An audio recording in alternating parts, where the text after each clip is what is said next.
알릴 의무 위반, 해지 안내, 부지급 안내, 보험료 부지급 안내, 무효에 관한 부분에 대해서 지금 이제 이야기를 하려고 합니다. 지금 계속해서 그러니까 이슈가 있을 때마다 내가 또 이 내용을 파악을 해야 되니까 이렇게 영상으로 만들면서 또 어떤 사항인지 이미 알고 있는 사항과 새로 추가되는 사항에 대해서 이야기를 해야 될 상황인데 오늘 이야기할 거는 보험도 여러 가지 종류가 있어요. 그러니까 해당되는 그러니까 이제 보험은 알릴 의무 위반에 해당되는 그런 부분이 보험사로부터 있다 해가지고, 물론 이제 프로세스는 이래요. 그 손해사정사가 의료 기록을 보고 의료 기록에 기준해서 뭐 예를 들어서 의사소견이 있었는데 그게 표시가 되지 않았다. 근데 그게 이제 그런 거를 갖다가 중간 보고서라고 해서 보험사에 보내주면 보험사에서는 그걸 기준으로 해서 알림무 위반 해지 안내를 하는 거예요. 이 프로세스는 되게 단순해 보여도 보험 계약자가 완전히 무시된 프로세스다. 왜냐하면 그냥 면담을 했다고는 하지만 그냥 개인정보 동의, 의무기록 동의, 그거 하나가 다 면담의 전부예요. 그리고 나서는 나머지 일사천리로 진행이 되는 거고, 거기에 무슨 문제가 있었는지, 고의 누락인지, 뭐 보험 설계사의 잘못인지, 아니면 보험 심사 과정에서의 문제점인지, 뭐 여러 가지 부분이 존재할 수 있는데 그런 걸 싹 무시하고 해지 안내를 하는 거예요. 그러면 해지 안내 절차가 들어가면 일단은 보험료 지급 건에 대해서는 이게 이제 해지 안내가 해지는 아닌 거예요, 법적으로. 왜냐하면 해지라는 거는 아예 이제 계약이 이제 무효가 되는 게 되는 거니까. 그러니까 왜냐하면 해지 이전에 보험 계약자가 이의 신청하고 항의하고 할 수 있는 항변권이 주어져야 되기 때문에 보험사는 그거 없이 일방적인 해지를 할 수 없는 거예요. 그렇게 했다면 절차적인 위반이 되는 거고. 그리고 그 손해사정 최종 보고서도 들어가야 되는 부분도 있고. 그러니까 이제 보험 계약자도 거기에다 항변을 할 수 있는데, 이 항변하는 과정이 너무 힘들다. 그리고 이제 보험 약정이 이제 이 건에는 보험 설계사가 여러 개의 보험사에, 그러니까 보험 여러 개를 갖다가 그 설계를 해줬어요. 기존의 보험을 싹 죽여버리고 해지시켜버리고 그 과정에 문제도 있지만 어쨌든지 간에 그 중에 이제 일반 돈을 받느냐 안 받느냐 쉽게 말하면 어떤 건에 대해서 어떤 병 진료에 대해서 이 해당이 되면은 보험 상품 중에 해당이 되면은 이 건에 대해서는 얼마의 보험료가 나온다 이런 게 있으니까 보험 청구를 하면 보험료가 나와야 되는 건데 그 부분에 대해서의 일단 그게 이제 한 두세 건이 있는 거고, 이제 지금 얘기하려고 하는 거는 간병인 보험 관련이에요. 이거는 상당히 중요한 요소일 수 있어요. 이 알림 의무 위반 관련해서 간병인 관련해서는. 왜 그러냐면 요즘 간병인 보험을 상대적으로 많이 들고 있고, 이 부분이 중요하다. 그리고 실제 보험 계약자는 S 보험사의 간병인 보험을 해지를 하고 M 보험사의 간병인 보험을 갈아탔어요. 그 보험 설계사의 이제 원유에 의해서 어쨌든지 간에 그렇게 된 상황이에요. 근데 이제 그 알림 의무 의지 부분이 이제 해당이 된다라고 보험사에서 주장해가지고 해지 안내가 왔고 우리는 아니다. 그거는 이제 잘못된 거다라고 제 이의 제기를 하고 있는 중이고 절차적으로 지금 보험 설계사의 경위서도 들어가야 되고 뭐 녹취도 적고 이의 신청서도 했고 그 다음에 그 보험 가입 경위서도 보냈고 손해사정사한테도 그 보험 설계 과정에 어떤 문제점이라든지 이런 것들을 다 얘기하고 손해사정사도 알았다라고 그 보험 손해사정 보고서에도 추가를 하겠다 이런 얘기를 했어요. 근데 간병인 건이 왜 문제가 되냐면 이 해지 안내 시점에서 보험사가 간병인 비용을 갖다가 지급을 하지 않겠다라는 이제 메시지를 주는 거예요. 이게 법적으로 가능한지를 확인을 해봐야 되는 문제예요. 왜냐하면 아직 해지가 되지 않은 상태고 그냥 해지가 안내만 된 거고 그 완전히 해지가 돼서 도장이 딱 찍히고 계약서에 문서가 나왔을 때 이 건이 이제 그 간병인 보험건이 이제 해지고 그러면 만약에 해지가 됐다 그러면 그건 더 심각한 문제예요, 사실상. 왜냐하면 그 간병인에 관련된 부분이 새로 이제 모든 비용이 새 쟁점화가 되기 때문에 왜냐하면 그 보험 자체가 무효화가 되고 해지라는 거는 무효화가 되기 때문에 보험사에서는 기존에 간병인 진행했던 것까지도 이제 보상 청구를 할 수 있는 입장이니까 이거는 보험 계약자한테는 큰 문제가 되는 요소인 거는 분명해요. 근데 이제 얘기하고 싶은 건 뭐냐면 절차적으로 지금 보험사에서는 해지 기준으로 해서 간병인 비용을 갖다가 지급을 하지 않는다. 뭐 이런 식이에요. 그러면은 간병인 비용을 지급을 하지 않으면은 간병인도 어떤 그 의료 체계 안에서는 보험이나 의료 체계 안에는 시스템이 있을 거예요. 근데 이것도 이제는 보험 계약자가 알아야 될 사항이 돼버린 거예요. 왜냐하면 여기에 대해 대응해야 되니까. 실제로 대응을 잘 못하면, 예를 들어 해지를 용인하는 꼴이 돼버릴 수도 있기 때문에, 그 부분에 대해서, 뭐 예를 들어서 간병인이, 우리는 보험사한테 돈 못 받았으니까 보험 계약자가 돈을 줘야 된다 해가지고, 만약에 보험 계약자가 돈을 주게 되면, 나중에 그 법적 분쟁을 할 적에 너네는 보험 계약자 너네는 해지를 용인한 거 아니냐라고 해서 불이익을 받을 수 있다라는 그 판례나 판결이나 이런 부분이 있는 것 같아요. 그래서 검토를 해봐야 되는 부분에 확실하진 않지만 그런 내용이 있다라는 거예요. 그래서 이 부분을 악용할 수 있다, 보험사에서. 보험사에서는 이 간병인 돈을 안 줄 것처럼 줘야 되는데 안 줄 것처럼 하면서 이제는 간병인을 갖다가 하는 시스템 쉽게 말하면 간병인 뭐 협회라든지 아니면 거기 사무실이 있을 테니까 거기에서 이제 보험 계약자한테 압박을 주는 거예요.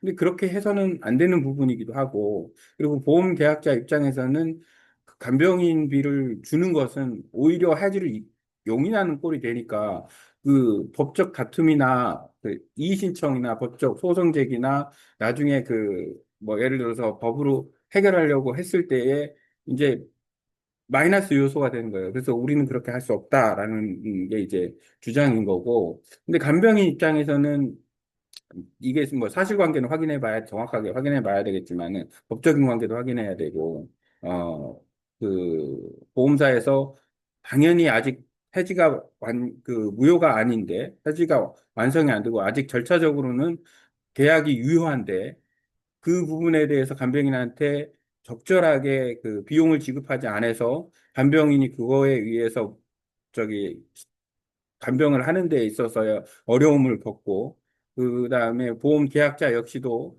간병인과 관계에서 이제 그 환자로서의 어떤 보호를 받아야 되는 권리가 있는데도 거기에서 문제가 되고 또 간병인은 이제 생활고가 형성이 될 수, 만약에 돈이 안 들어갔다 그러면 그게 예를 들어 한 달, 두 달 지속이 된다면 생활고가 나올 수 있는 부분이다. 이렇게 되는 거예요. 그러면은 간병인 입장에서는 보험 계약자나 보호자한테 호소를 할 거고, 그럼 보험 계약자나 보호자는 이거는 아직 그 법적으로 이의 신청이 됐고 지금 진행 중이기 때문에 간병인비에 대해서는 우리가 어떻게 손을 쓸 수 있는 건 아니다라고 이렇게 얘기할 수밖에 없는 상황이 되어버리는 거예요. 그래서 이게 이런 과정에서 그래서 최종적으로 뭐 보호자가 할 수 있는 부분이 뭘까? 이게 답이 없어요. 뭐 답을 찾으면 좋겠는데 그러면 간병인 입장에서는 생활고가 있다. 그러면은 뭐 간병인한테 돈을 차용증을 주고 빌려주자. 그리고 이 비용에 대해서는 간병인이 생활비로 지금 노충을 하니까 거기에 따른 그 비용이지 그 간병인 비하고는 전혀 상관이 없다. 이거는 그 보험사나 그 간병인 회사에서 그걸 제대로 처리하지 않아서 발생하는 문제이고 아직 그 해지가 완결이 안 돼서 발생하는 그 문제이기 때문에 법적 다툼을 위해서는 우리가 그 간병인비를 지급할 수는 없고 단지 이제 간병인이 생활고 그러니까 이제 돈이 필요한 상황인데 그 간병인으로서 일한 거에 대한 돈이 안 나온다라는 거는 사실 간병인이 그 부분에 대해서는 회사나 보험사 아니면 뭐 간병인은 돈을 주는 회사한테 얘기를 해야 되겠죠. 왜냐하면 그 간병인, 우리 보험 계약자가 간병인을 고용한 건 아니기 때문에 이 보험이 아주 유효하고 보험이 유효한 상황에서의 그 지금 절차가 들어가고 있는 거기 때문에 이 간병인에 대한 쉽게 말하면 그 지급은 간병비에 대한 지급은 당연히 에, 보험사에 있는 거예요. 지급 책임은. 왜냐하면 간병인에 대한 돈을 지급하는 건 보험사에 있는 거예요. 왜냐하면 간병인 보험 자체에 일반적으로 어떤 병명이 발생을 했을 경우에는 6개월간의 간병인비를 갖다가 지급을 하는 걸로 보험계약이 체결이 돼 있기 때문에 보험이 유효한 상태라면은 그렇게 가는 게 맞는 거예요. 근데 이제 해지가 돼서 진짜 법적 다툼에도 불구하고 뭐 대법원까지도 갔는데 나중에 이게 뭐 예를 들어서 뭐 해지가 된다. 그러면은 보험사는 뭐 예를 들어서 그동안 간병비를 갖다가 이게 해지가 무효니까 다 내놔라. 이렇게 할 수도 있는 부분도 있는 거기 때문에 이게 심각한 문제가 발생을 한 거라고 보면 돼요. 그래서 보험계약자나 보호자는 이런 부분에 대해서 정확하게 이의 제기를 하고 보험 설계 과정이나 이런 거를 보험 설계자 녹취를 해야 되고 이 문제가 적절하게 해결하지 않으면은 지금 보험 설계사가 심각한 아, 보험 설계 과정에서의 오류나 문제점을 가지고 있어요. 심지어는 보험 사기까지도 될 수 있는 자기의 어떤 보험 자격증도 명함에 이제 옳게 하지도 않고 바르게 하지도 않고 이런 문제점을 같이 가지고 있기 때문에 지금 절차적으로 대응을 하고 있는데 이 보험 담당자도 자기들이 지금 절차적으로 하고 있다고는 하지만 어떻게 나올지는 모르는 상황이에요. 그리고 이제 이 건 자체도 그렇지만은 보험사가 쉽게 말하면 알릴 의무 관련해 가지고 걸고 넘어진다라는 건 결국에는 보험사는 돈 안 주려고 보험을 무효화시키려고 하는 거예요.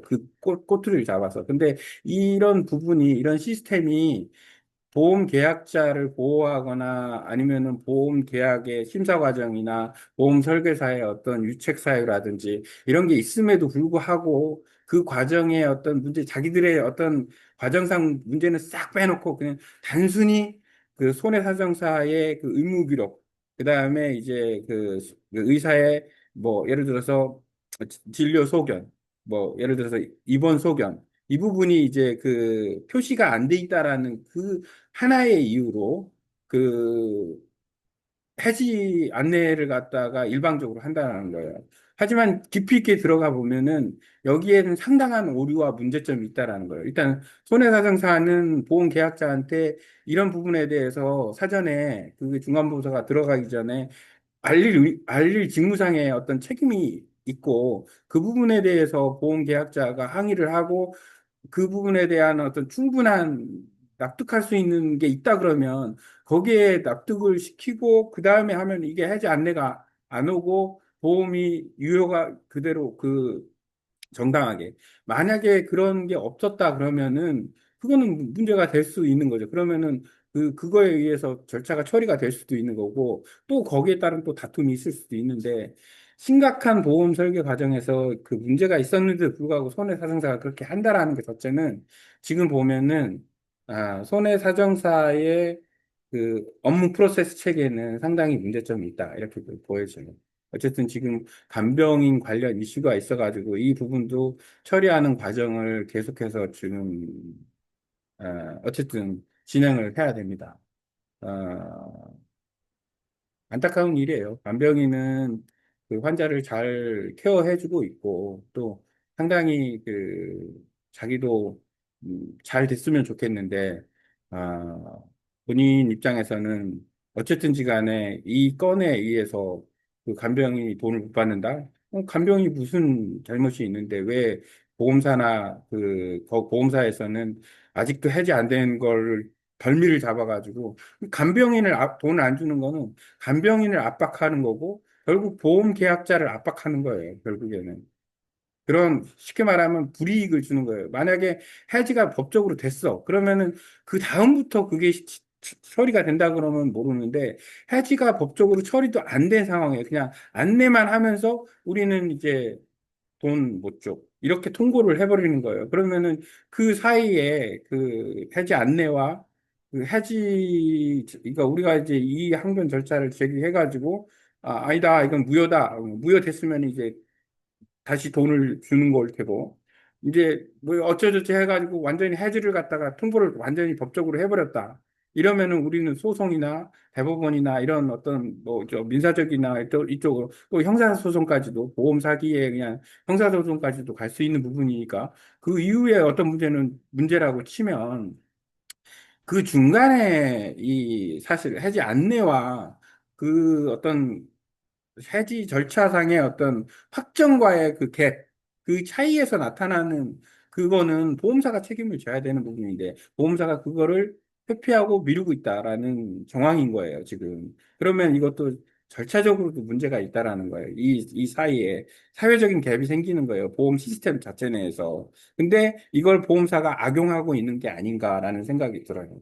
그래서 이 부분에 대해서 집중적으로 얘기를 해야 된다라는 부분이에요. 이거는 여러 사람한테도 관련이 있지 않을까라는 생각이 듭니다. 이런 시스템 자체가. 어쨌든 영상을 마무리하고, 지금 내가 말한 걸 다시 한번 또 면밀히 조사를 해서 과연 어떤 부분이 쟁점이 됐는지를 좀 찾아봐야 될 것 같습니다.